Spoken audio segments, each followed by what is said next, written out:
ప్రపంచంలో అతివేగంగా వృద్ధి చెందుతున్న ఆర్థిక వ్యవస్థల్లో భారత్ ఒకటి. తొలి 5 ఆర్థిక శక్తుల్లో మన దేశం ఉండడానికి కారణం ఆ బలమైన పునాదులే. 90% కన్నా ఎక్కువగా నగదు సహిత లావాదేవీలు జరిగే దేశం. అడుగడుగున అవినీతి, నల్లధనం, ఉద్యోగస్వామ్యం మేటలు వేసినప్పటికీ ఈ స్థాయిలో పురోగమించడం అంటే మామూలు విషయం కాదు. ఈ పరిస్థితుల్లో పెద్ద నోట్ల రద్దు నిర్ణయం తీసుకుని ఒక్కసారిగా అన్ని రకాల ఆర్థిక సమస్యలకు మూల కారణమైన వాటిపై ఉక్కుపాదం మోపారు ప్రధాని మోదీ. లక్ష్యం ఒక్కటే, సామాన్యుడి ప్రతి పైసా ఎక్కడికి పోతోందో తెలియాలి. అలా జరగాలంటే పారదర్శకత రావాలి. అది కావాలంటే డిజిటల్ చెల్లింపులు ఒక్కటే మార్గం. ఇందులో భాగంగానే ఆర్థిక శాఖ మాజీ కార్యదర్శి నేతృత్వంలో కమిటీ ఏర్పాటు చేసిన కేంద్రం మరోవైపు ముఖ్యమంత్రుల స్థాయిలో మరో ఉపసంఘాన్ని ఏర్పాటు చేసి అన్ని విధాల మేలైన సూచనలను ఆహ్వానించింది. ఈ కమిటీలు చెప్పేదొక్కటే, భారం కాకుండా డిజిటలీకరణ జరగాలి.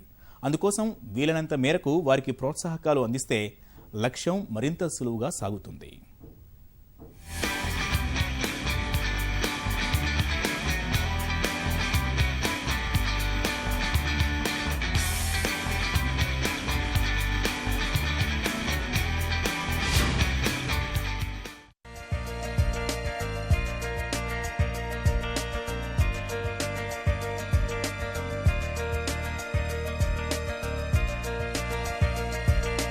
భారత్లో ఉన్న ఆర్థిక మూలాలు ప్రపంచంలోనే ఏ సంపన్న దేశానికి తీసిపోవు. కాకపోతే ఇక్కడ పేరుకుపోయిన అవినీతి, నల్లధనం కారణంగా ఎప్పుడో అగ్రస్థానానికి చేరాల్సిన మన దేశం ఇంకా అభివృద్ధి చెందుతున్న దేశంగానే మిగిలిపోయింది. ఎన్నో ప్రతికూలతలు ఉన్నప్పటికీ ప్రపంచంలోని మేటి ఆర్థిక వ్యవస్థలతో పోటీ పడుతూనే ఉంది. స్థూల దేశీయోత్పత్తి పరంగా బ్రిటన్ను తలదన్నిన ఇండియా ప్రపంచంలో తొలి 5 మేటి ఆర్థిక వ్యవస్థల్లో ఒకటిగా ఇటీవల ఆవిర్భవించడమే ఇందుకు నిదర్శనం. నిజానికి దేశ ప్రగతికి అడ్డంకులుగా మారిన నల్లధనం, అవినీతి వంటివి లేకపోతే భారత్ 4వ స్థానంలో ఉన్న జర్మనీతో పోటీ పడేదని ఆర్థిక నిపుణులు చెప్పే మాట. ప్రపంచంలో అగ్రస్థానం పొందేందుకు భారత్కు కావాల్సిన అర్హతలన్నీ ఉన్నాయి. కానీ ఎక్కడికెక్కడ రాజ్యమేలుతున్న అవినీతి ఆ లక్ష్యం సాధించడంలో వెనుకడుగు వేసేలా చేస్తోంది. అందుకే అవినీతి అంతానికి పంతం పట్టిన మోదీ సర్కారు పారదర్శకతకు పెద్దపీట వేయాలని నిర్ణయించింది. ఇందులో భాగంగానే నగదు రహిత లావాదేవీలతో డిజిటల్ విప్లవానికి శ్రీకారం చుట్టింది. డిజిటల్ విప్లవం ఫలితం సాధించాలంటే నగదు చలామణి తగ్గాలి. అందుకు ముందస్తు చర్యగా పెద్ద నోట్లను రద్దు చేసి ప్రజల్ని నగదు రహిత లావాదేవీల వైపు మొగ్గేలా చేసింది.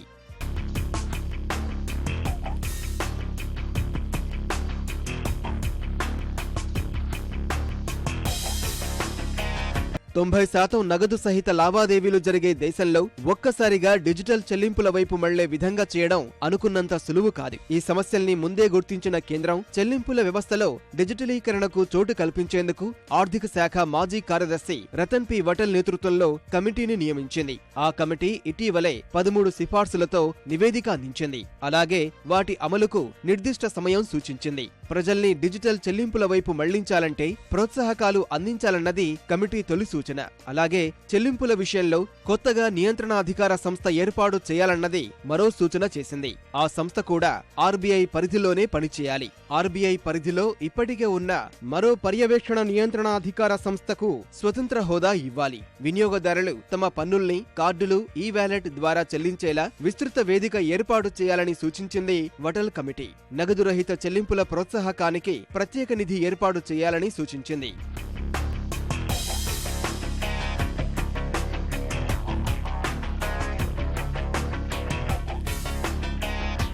అలాగే ప్రస్తుతం డిజిటల్ చెల్లింపులపై వసూలు చేస్తున్న రుసుములన్నీ ఉపసంహరించాలి. అవసరమైతే వాటిని ప్రభుత్వమే భరించాలి. ప్రభుత్వంతో పాటు ఇతర సంస్థలు కూడా చెల్లింపులకు ప్రత్యామ్నాయంగా డిజిటల్ విధానం అనుసరించేటట్టు ప్రజల్ని సిద్ధం చేయాలని వటల్ కమిటీ సూచించింది. అదేవిధంగా ఏ విధమైన చెల్లింపులైనా డిజిటల్ పద్ధతిలో జరిపినప్పటికీ వాటికి తగిన ప్రోత్సాహకాలు అందించాలి.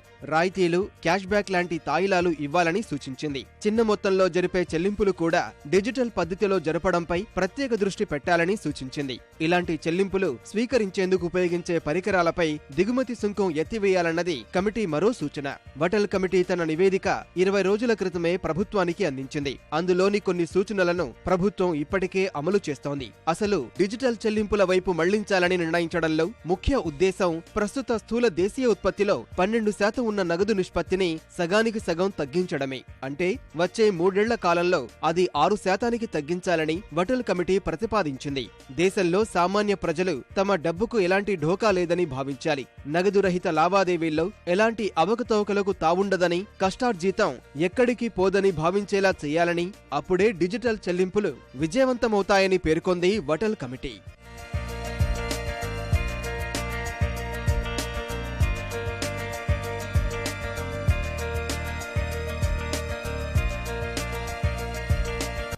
నగదు రహిత ఆర్థిక వ్యవస్థ అంటే పూర్తిగా నోట్లు లేకపోవడం కాదు, నగదును తక్కువగా ఉపయోగించడమేనన్నది ప్రభుత్వ ఉద్దేశం. డిజిటల్ లావాదేవీల కారణంగా ప్రజల సొమ్మంతా బ్యాంకింగ్ వ్యవస్థలో భాగమవుతోంది. అప్పుడిక నల్లధనం మాటే ఉండదు. ప్రజా జీవనంలోని అన్ని లావాదేవీలు డబ్బు చుట్టే పరిభ్రమిస్తుండడం, అందులోనూ పెద్ద నోట్లే 86% ఉండడం వల్ల అవినీతికి, నల్లధనం పోగుపడ్డానికి కారణమయ్యాయి. ఈ రెండే కాదు, తీవ్రవాదం, ఆర్థిక మూలాలు, నకిలీ కరెన్సీ సైతం పెద్ద నోట్ల చుట్టే తిరిగేవి. ఇప్పుడు మోదీ తీసుకున్న నిర్ణయం వాటిని చావుదెబ్బ కొట్టేలా చేసింది. ప్రస్తుతం సామాన్య ప్రజలు ఎదుర్కొంటున్న నగదు కష్టాలు గతంతో పోలిస్తే తగ్గాయి. మరోవైపు ప్రభుత్వ ప్రకటనలు చూస్తే పెద్ద నోట్ల రద్దుకు సరిపడా కొత్త నోట్లను భర్తీ చేసే అవకాశాలు లేవు. అలా చేస్తే మళ్లీ నగదు ప్రవాహం ఎక్కువైపోతోంది. అదే జరిగితే ఏ లక్ష్యం కోసమైతే పెద్ద నోట్ల రద్దు నిర్ణయం తీసుకున్నారో వాటి మూల కారణమే నీరుగారిపోయే ప్రమాదం ఉంది. అందుకే ప్రభుత్వం కరెన్సీ సరఫరా నియంత్రణ ద్వారా వ్యవస్థలో నగదు నిష్పత్తిని 10% తగ్గించనుందని తెలుస్తోంది.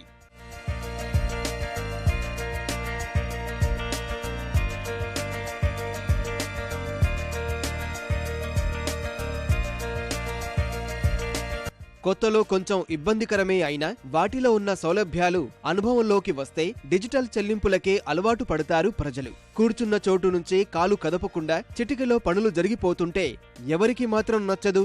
ప్రస్తుతం దేశంలో అందరి మనస్తత్వం ఒక్కటే. ఎక్కడికి వెళ్లినా వెంటనే పనైపోవాలి. వేచి చూసే ఓపిక లేదు, సహనం అంతకన్నా లేదు. ఓ రకంగా అవినీతి మూలాలకు అది ఓ కారణం. డిజిటల్ చెల్లింపుల్లో అలాంటి అవకాశం లేదు. కొత్త వాతావరణానికి తగ్గట్లుగా నియంత్రణల సడలింపు వంటి వాటితో డిజిటల్ ఉద్యమం ఖచ్చితమైన ఫలితాలు సాధిస్తోంది. వీటికి తోడు చెల్లింపుల్లో కొత్త అవకాశాలు కల్పిస్తూ బ్యాంకులు, వాటికి పోటీగా చెల్లింపు సంస్థలు తలపడితే వినియోగదారులకు జరిగేది మేలే. వటల్ కమిటీ చెప్పింది అదే. డిజిటల్ విప్లవంలో దేశ ఆర్థిక వ్యవస్థ దూసుకుపోతుందన్న మాటలు వినడానికి బాగానే ఉంటాయి. అయితే స్థానిక పరిస్థితులకు అనుగుణంగా పక్కా ప్రణాళికతో ముందడుగు వేస్తేనే అనుకున్న లక్ష్యం నెరవేరేది.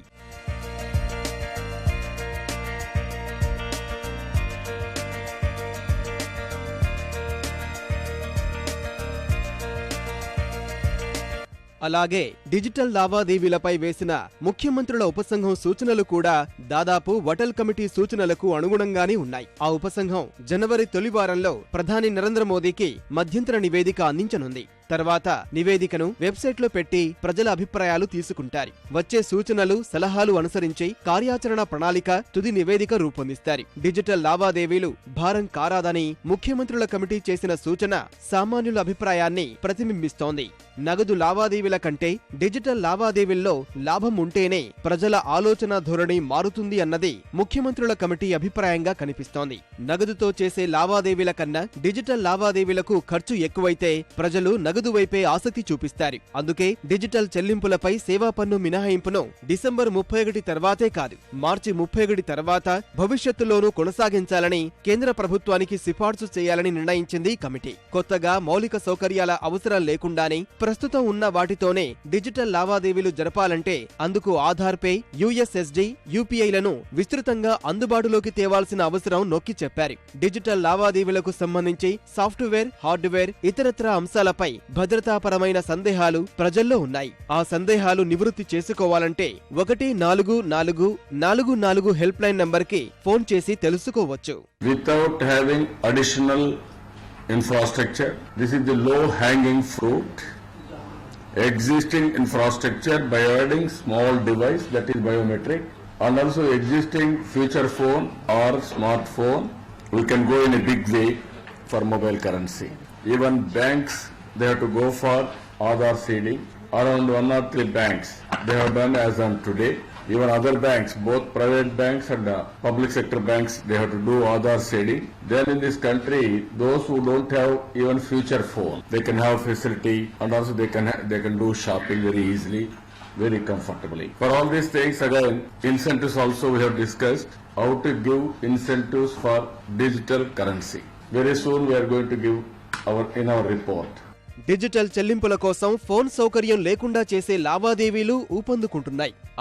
ఆధారిత చెల్లింపుల విధానమే ఇందుకు నిదర్శనం. మరోవైపు గ్రామాల్లో బ్యాంకింగ్ సేవలు మరింత మెరుగుపడాల్సిన అవసరం ఉంది. దేశవ్యాప్తంగా 1,50,000 బ్యాంకు ఖాతాలు ఉంటే దేశంలో 70% జనాభా ఉన్న గ్రామాల్లో వాటి సంఖ్య 50,000. బ్యాంకు ఖాతాల విషయానికి వస్తే 25 కోట్లకు పైగా జన్ధన్ ఖాతాలు ఉన్నాయి. 30 కోట్ల మందికి రూపే కార్డులు ఉంటే అందులో 20 కోట్ల మంది జన్ధన్ ఖాతాలు ఉన్న పేదలేనని తెలుస్తోంది. కూలీనాలి చేసుకునే నిరక్షరాస్యులైన వీరిని డిజిటల్ బాట పట్టించడం అంత సులువైన విషయం కాదు. ఇలాంటి వారికి ముందుగా అవగాహన కల్పించి డిజిటల్ లావాదేవీల వల్ల జరిగే మేలును వారికి అర్థమయ్యేలా చెప్పగలగాలి. మౌలిక సౌకర్యాల విషయంలోనూ కేంద్ర రాష్ట్ర ప్రభుత్వాలు దృష్టి సారించాల్సిన అవసరం కనిపిస్తోంది. చిన్న చిన్న విషయాల్లో సామాన్య ప్రజానికానికి అనవసరమైన ఇబ్బందులు కలిగితే డిజిటల్ చెల్లింపుల విషయంలో వారు అసలు ముందుకు రారు. అందుకే గ్రామాల్లో అలాంటి ఇబ్బందులు తలెత్తకుండా చూడాలి. గ్రామాల్లో ముఖ్యంగా చిన్న నోట్ల అవసరం ఎక్కువగా ఉంటుంది. వాటి సరఫరాను పెంచితే వారికి సౌకర్యంగా ఉంటుంది. తమ అవసరాలు తీరిన తర్వాత ఎలాంటి మార్పునైనా స్వీకరించేందుకు ముందుకు వస్తారు సామాన్య జనం.